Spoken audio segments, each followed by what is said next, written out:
السلام عليكم. طبعا زي ما انتم عارفين نزل معانا النهارده جاريث بيل وشيفشينكو واندي كول. جاريث بيل يصنف من واحد اقوى اللاعبين في اللعبه بعد ليونيل ميسي وكريستيانو رونالدو وبيليه، ولكنه اقوى لاعب في اللعبه اداء. فهنفتح النهارده على باكج جاريث بيل. لا، احنا زي ما انتم عارفين كده ان احنا معانا الاسطوره جاريث بيل. طبعا جالنا من الفتحات لما كان نازل قبل كده فاهو، وهنبني له تشكيلته كامله. هنبني 11 لاعب، 23 لاعب كله من عجله الحظ. يلا بينا نبدا. فزي ما شايفين كده عندنا هنا بقى جاريث بيل، يعني لاعب جامد جدا الصراحه. يعني قبل ما نبدا يا ريت تنزل تحط لايك وتحط سبسكرايب. مش هتسال على النبي، رابط كل حاجه هتلاقيها في البيو على الوصف. يعني ثقته زي ما انتم شايفين كده، مساهمات حاجه فوق، يعني حاجه عظمه الصراحه، عظمه لله وحده. ليفت وينج طبعا بيلعب رجله الشمال، واعي 83 مش احسن حاجه الصراحه.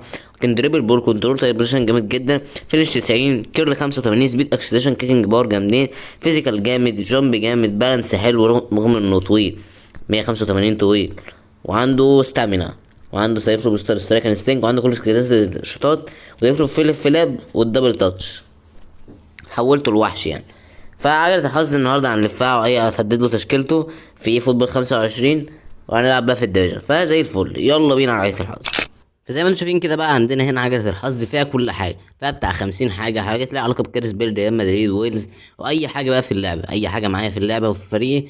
فزي الفل بقى هنلف عجلة الحظ وهنشوف هيطلع لنا مين في اللعبة. اللي هيطلع لنا هندخله معانا التشكيلة، فنقول بسم الله الرحمن الرحيم. هيجيلنا ايه أول لفة؟ لاعب إنجليزي. حلوة دي، فيها لعيبة كتير إنجليزي معانا. فتعال نشوف مين معانا إنجليزي في الفريق. فاللعيبة اللي من إنجلترا عندنا هما اللعيبة اللي انتوا شايفينها قدامكم دول. في شوية لعيبة حلوة، والله في لعيبة حلوة، ولكن هتقول لي انت تاخد مين؟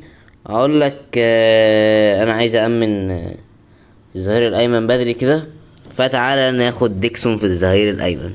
نرجع تاني بقى لعجلة الحظ، وعندنا هنا زي ما شايفين جبنا لاعب انجليزي. فتعالى نلف اللاعب التاني معانا نشوف مين معانا قادم. بسم الله، لاعب ايبك جامدة قوي، دي تقريبا احسن حاجة هي واللاعب البيك تايم. فزي الفل، تعالى نجيب لاعب ايبك مناسب معانا في التشكيل. فلاعب ايبك، يعني لاعب ايبك زي ما انتوا شايفين كده عندنا لعيبة ايبك كتير. الاختيار ده صعب الصراحة، اختيار حلو، ولكن انا الصراحة اختار الاسطورة كير هاينز رومانيجي 103. بسم الله الرحمن الرحيم. اللفة التي بعدها لاعب بيزك، يعني مش هنعرف حاجة في العجلة لكن تعتبر حاجة ضعيفة. وتعالى نجيب لاعب بيزك. فاللعيبة العاديين عندنا واقوى اتنين كانسيلو وكورتوا. انا بحب النسخة دي قوي من كانسيلو، بحب النسخة دي قوي جدا من كانسيلو. يعني لعب معايا ماتشات كتير، لعب معايا يا جدعان 694 ماتش، 10 سنين مارسيلو النسخة دي، قصدي كانسيلو. مارسيلو ايه، سبيشال دبل تاتش وجامد الصراحة. كانسيلو نسخة السيتي دي. فزي الفل، يلا نكمل. اللاعب اللي بعده معانا نلف عجلة الحظ ونقول بسم الله. لاعب أرجنتيني، مفيش غيره، مفيش غيره، عم الكورة وعم المجال، هو الأسطورة ليونيل ميسي. تعال نشوف. فعندنا هنا من الارجنتين ميسي، باتيستوتا، ولاعيبه كتير جدا، ولكن طبعا فعش ما نختارش ذا بيست بلاير في ان ذا فوتبول، ان ذا اي فوتبول، مش ان ذا فوتبول، لا يعني، لا عشان انا مشجع كريستيانو يعني، عشان يغلط. فزي الفل، التشكيله ملامحها بقت حلوه، لا التشكيله كويسه كده من اول نظره كده حلو.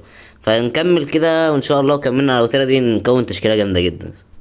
بسم الله الرحمن الرحيم. بقى نروح للاعب اللي بعده، اللفه التي بعدها.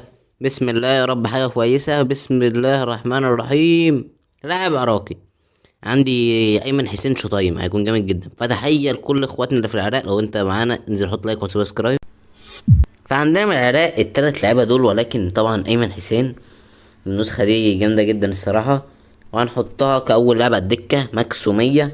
ولعب معايا 11 ماتش بس، ولكن كان بديل، هو بديل كويس، طاقته حلوه. فزي الفل يعني، يلا بينا نكمل. بسم الله الرحمن الرحيم. لفه بعدها يا رب حاجه كويسه. بسم الله. جالنا لاعب مغربي، فلو انت من المغرب ما تنساش تحط لايك وحط سبسكرايب، واكتب لنا في الكومنتات برضو من المغرب، وتحيه لكل اخواتنا المغاربه. فمنتخب المغرب عندنا لعيبه كتير، ولكن يعني هنختار مين؟ يعني الصراحه سفيان رحيم النسخه دي مش عجباني، مش عجباني خالص. فتعالى نجيب اشرف حكيمي. هتقول لي هتلعبه ازاي؟ تعالى نلعبه هنا. مش عارف اشرف حكيمي النسخه دي حلوه ولا النسخه دي، مش عارف الصراحة، ولكن ماشي تعالى نجرب النسخة دي. النسخة دي ملعبتش بيها ماتشات كتير، 9 ماتشات بس، ولكن هنجرب ان شاء الله اشرح دي. بسم الله الرحمن الرحيم. بسم الله. بسم الله يا جدعان. حاجة كويسة، لاعب متوفي زي ديجو جوتا، زي ديجو ارماندو مارادونا، زي بيليه، بس احنا معناش بيليه، فتعالى نجيب لاعب متوفي معانا. فاللاعب في لعيبة متوفية كتير طبعا، وعندنا مفيش لعيبة من الصف اللي فوق متوفيين ولا الصف التاني، ولكن أشهر اللعيبة المتوفيين هو اللاعب الأول، وهو دييجو أرماندو ديل مارادونا النسخة دي. ولكن يعني صراحة أنا مش بحب دييجو مارادونا النسخة دي، فهنتجه لإيه؟ هنتجه المركز اللي احنا محتاجينه. هنجيب دييجو جوتا متوفى حديثا، ليفت وينج، ماكسو 100 ولعب بيه ماتشات كتير، يعني 144 ماتش كويس. هو النسخة دي حلوة الصراحة من دييجو جوتا، فزي الفل، دي تشكيلة حلوة. بسم الله الرحمن الرحيم. اللفة التي بعدها واللاعب الذي بعده هيدخل معانا التشكيلة هيكون لاعب برتغالي، يعني التاريخ كريستيانو، بس مش معانا النسخة 107 للأسف في حسابنا الأساسي، فهنجيب أي لاعب. فعندنا من البرتغال روبن نيفيز، وعندنا فيتور بيا، وعندنا حاجات حلوة والله. هل نأمن مركز الحراسة بدري؟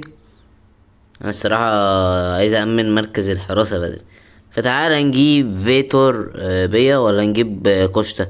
لا، خلينا في فيتور بيا أحسن على ما أعتقد يعني. فتعالى نجيب فيتور بيا ندخله معانا في التشكيلة، ماكس 101. حلو أوي فيتور بيا. بسم الله الرحمن الرحيم. اللاعب اللي بعده هيكون معانا من نجوم دوري الابطال. حلو، لسه نازل نجوم دوري الابطال، ولكن احنا معانا لاعب كويس جدا. فلاعب نجوم دوري الابطال عندنا هنا كيفن دي بروينا، وعندنا ما لا فان دايك نجوم اسبوع. حد نجوم دوري الابطال كويس؟ هل في نص ملعب عندنا من نجوم دوري ابطال؟ في كتير. عندنا اليسون برضو كنا نجيبه، كنا نديله روبن نيفيس والله. عندنا في فالفيردي، في ماكاليستر، ولكن انا بحب النسخه دي قوي من فالفيردي. انا بحب النسخه دي جدا من فيدريكو فالفيردي. لعب بقى 300 وحاجه ماتش، 368 ماتش، مركز ساعه 99، ونسخه جامده جدا الصراحه في الملعب، فزي الفل. يلا نكمل. بسم الله الرحمن الرحيم. اللاعب اللي بعده هيكون جنسيته ايه، ولا نوعه ايه، ولا منين؟ بسم الله. اضعف لاعب في اللعبه، يعني ما شاء الله، يعني مفيش اسوأ من كده. فأضعف لاعب في اللعبة معانا هو الحارس ده، 55 بصفر جي بي، يعني اللي هو أضعف لاعب في اللعبة. طبعا الحارس ده يتركن دكة، ركن دكة عشان لما تحط لعيبة 55 والحاجات دي بره بالتشكيلة، يعني بتعمل بيقولوا بيعمل سكريبت. طبعا ما فيش الكلام ده كله، ولا أي حاجة. الكلام ده ولا أي حاجة. نعمل اوردر سايننج، وهندخل الحارس ال55 ريتا، نحطه على الدكة. يلا نكمل. بسم الله الرحمن الرحيم. اللاعب الذي بعده هيكون من نجوم الشهر في الدوري الاسباني، اعتقد في موسكيرا، أنا مش فاكر حد، تعال نشوف معنا مين. فنجوم الشهر للدوري الاسباني عندنا هنا موسكيرا، في حد تاني عندنا برضو فالفيردي، بس احنا عندنا فالفيردي تاني، وعندنا اوبلاك برضو، وعندنا في تحت شوية لعيبة مش متطورة، وعندنا زوبيميندي، وفي تحت برضو شوية لعيبة مش متطورة، ولكن احنا هناخد الاسطورة موسكيرا. النسخة دي جامدة جدا، وبيوصل معانا 100 في التشكيلة. بسم الله الرحمن الرحيم. اللفة التي بعدها هيكون لاعب ارجنتيني تاني، فتعالى نشوف مين ارجنتيني نجيب. فلاعب ارجنتيني تاني، بصينا على التشكيله محتاجين ديفندر، معتقدش ان في ديفندرات حلوه هنا، فاحنا هنعزز الدكه ونجيب دييجو ارماندو ديل مارادونا، نحطه على الدكه. بسم الله الرحمن الرحيم. اللاعب اللي بعده هيكون منين، ولا جنسيته ايه؟ نجوم الشهر في الدوري الايطالي، معيش نجوم شهر كتير، ولكن تعال نشوف معانا فين في الفريق. فنجوم الشهر في الدوري الايطالي عندنا فلافيتش وباريلا، ده نجوم السنة. تيمو اللي هو تيمو ساسيزون، مش بتاعت اف سي، لا. فيعني ما عنديش حد الصراحة تاني غير فلاوفيتش، فتعالى نحط فلاوفيتش. النسخة دي على فكرة حلوة، تعالى نحطها على الدكة مكسامية. بسم الله الرحمن الرحيم.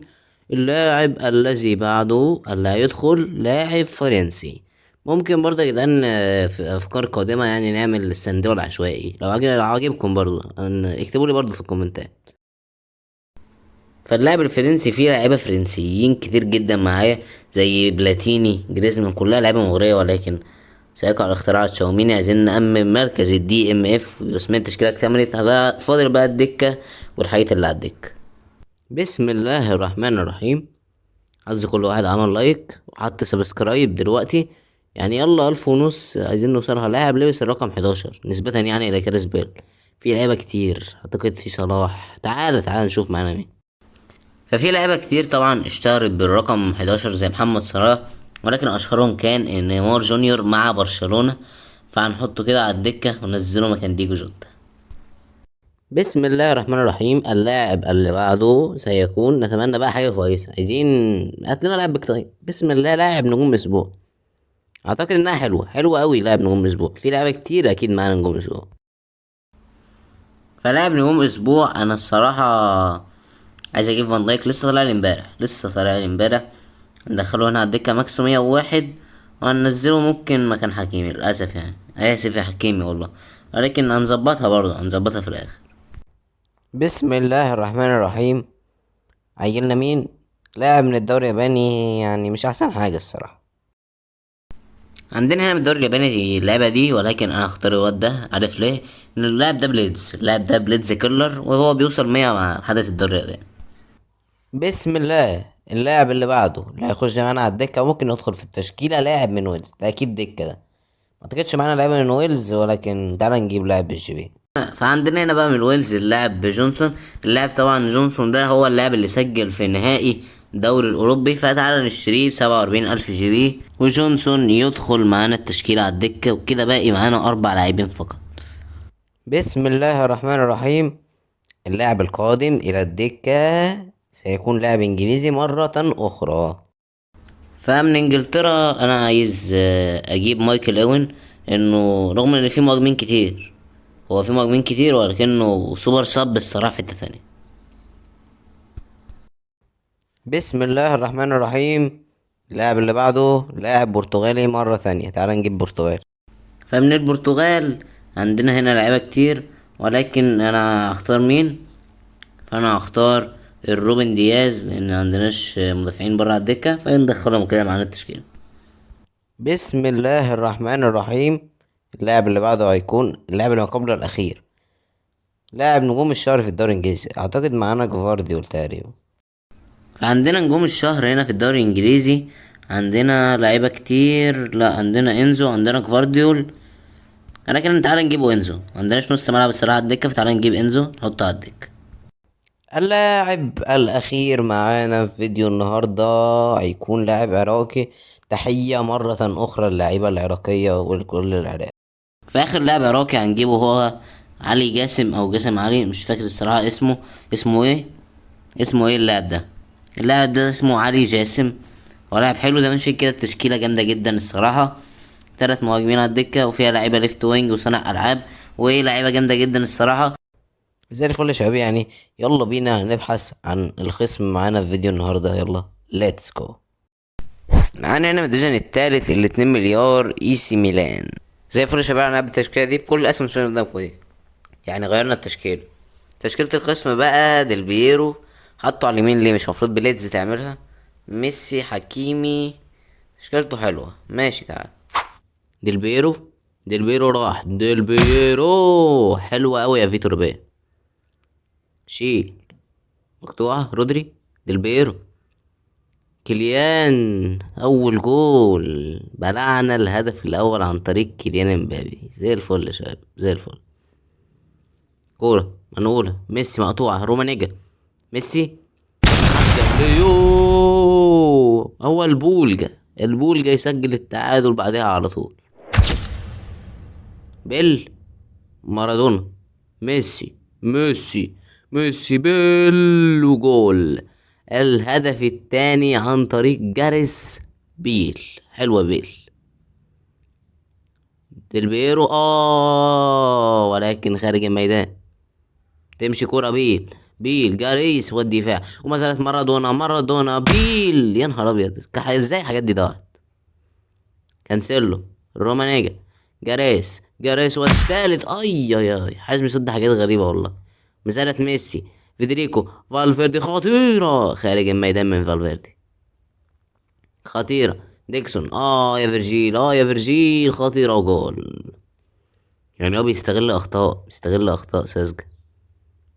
كورة، ميسي، جاريس، بيل يا جدعان، في ايه؟ مين الحارس ده؟ ده ايه؟ مش ناوي، مش بيل يجيب جون؟ ده بيكفورد يا عم، بالراحة علينا شوية يا عم بيكفورد، بالراحة يعني، ده عادي يعني بيكفورد. فالفيردي، خطيرة، الحارس ودييجو والدفاع. يمشي كورة، راح جاريس، راح بيل جاريس، الرومانيجا وجول. لا لا، القائم. زي ما انتم شايفين كده يا شباب، بتنتهي ورانا نتيجة 2-2. والله العظيم يا جدعان الماتش ده حرام خالص. يعني والله العظيم الماتش ده يعني حرام، والله تعادل، والله العظيم تعادل حرام. هو امبابي ياخد منه ذا ماتش.